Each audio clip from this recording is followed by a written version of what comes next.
Hi, my name is Emily Mayeda. I am currently 27 years old and I live in Los Angeles.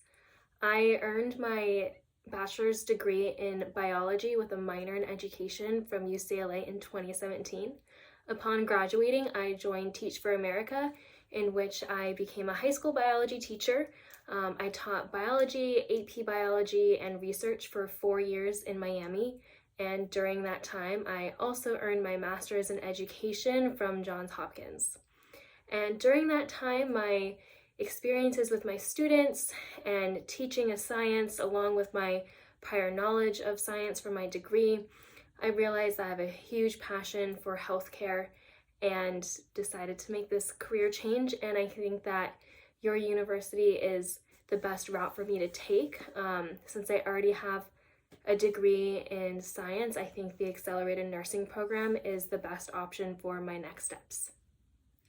The first question I'm going to answer is, what is a book you have read recently that has changed your view on the world? And I recently read Killing the Black Body by Dorothy Roberts, and it made me really rethink how our healthcare system was created and who it serves best.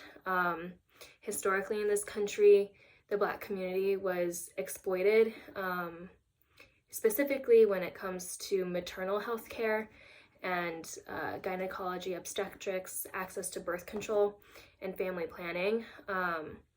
This book really made me reconsider, when research is done to inform medical practices, who is included in that research, what patients are studied, is it a specific type of demographic, does it include everyone that the healthcare provider would be serving.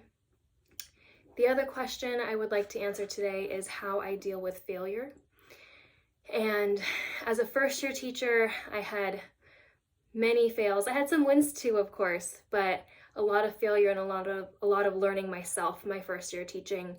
And my largest failure was at the end of my first year teaching. My students had to take a Florida State exam, and the passing rate was well below my goal. I had a goal of getting 50% of my students to pass because that was on par with this school's trajectory, and I only got 35% of them to pass. So my following school year as a teacher, I really evaluated what my gaps were, and I realized that a lot of my students were English language learners, and I was not using the appropriate strategies to teach English language learners.